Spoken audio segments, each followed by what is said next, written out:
anyway, I had all these crypto devices that I was charged for. And there's one publication they couldn't understand in Washington. What happened to that publication? Come back, well, where did you get it? So we sent back a message telling them where I got the message from ADAC, Alaska, from the issuing office.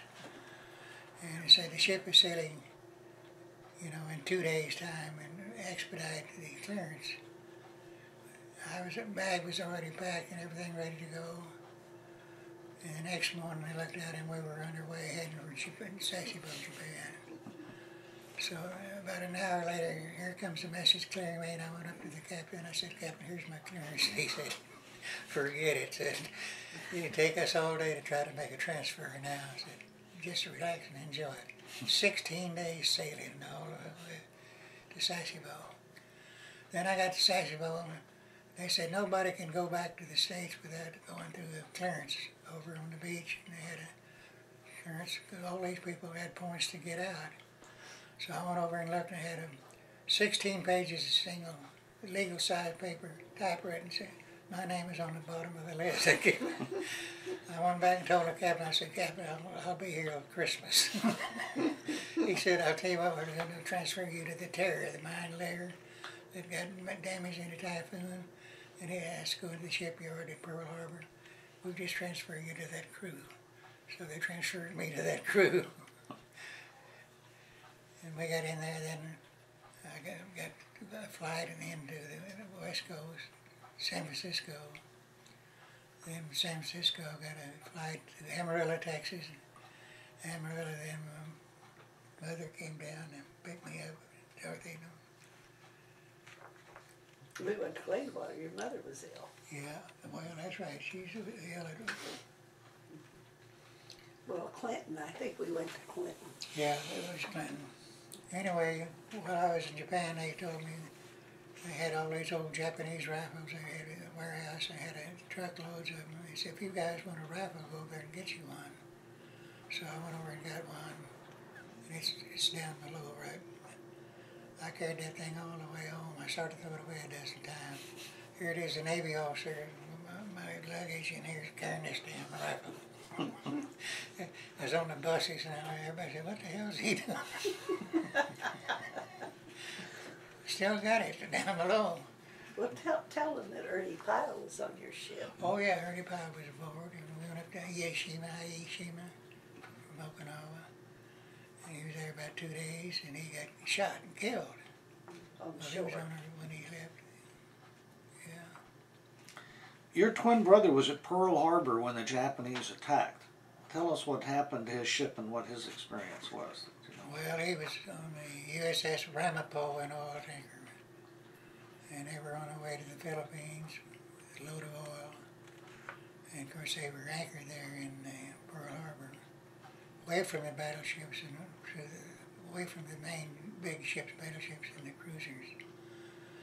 So I was on a Sunday morning and they couldn't figure out what happened. They thought it was a sham battle, all that going on. They said, "Who'd have an exercise on a Sunday morning?" He said he saw those planes with a big meatball on their wings, you know, and he knew it was the real McCoy. But he didn't get hit. Their ship was saved. The Japanese are after the big ships, the big stuff. I think they told that ship to get the heck out of that harbor because if it blew up fully loaded, it would have been big trouble. Yeah, right. So didn't he have to come back and help clean up the wreckage after the... I think they sailed out of the harbor. They wanted him out of there. Yeah, they did. Of course, they didn't know whether the Japanese were coming back in again or not. So they tried to get them all out of there. You were on the first U.S. aircraft carrier to have a canted deck fitted on it. Yeah. Tell us about that experience and the sea trials for finding out if the aircraft could land across the canted deck. Well, I was on The Antietam? Antietam. I was sent to the Navy Postgraduate School at Monterey, California for 6 months, Navy training course in communications. And then I got orders to the USS Antietam, CVS 36. It was in Alameda, California at the time. I tried to, I was back here and I went to the Bureau of Personnel. I said, I'd like to have a duty on the East Coast because my family's in Washington, D.C. They would paid no attention to that request because they knew that ship was coming around. So I boarded at Alameda, relieved the communications officer. We went through the Panama Canal and to Brooklyn Navy Yard. In Brooklyn Navy Yard, they put on the canted deck. They called it a canted deck. It's angle deck. So we were there 6 months, and then when we went out for sea trials, they tried the airplanes, flying off with the angle deck. Worked real good, and the British wanted us to come over to Portsmouth, England, because they're the ones that thought up the canted deck. And so we worked with the British people, the flyers, for about a week. They'd fly off and on with their airplanes. And then we came back and went back into the Navy Yard again for another 6 months, and they made a lot of adjustments on the canted deck.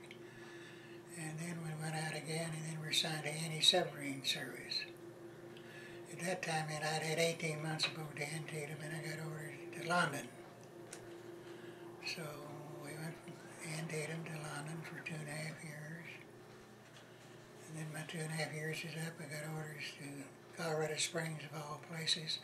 I thought, what the hell's the Navy doing in Colorado Springs? But anyway, in the meantime, we bought a Volkswagen, and we loaded it down in New York, and we had luggage on the top, and drove it all the way to Gladewater, Texas, and Gladewater to Lubbock, Kansas.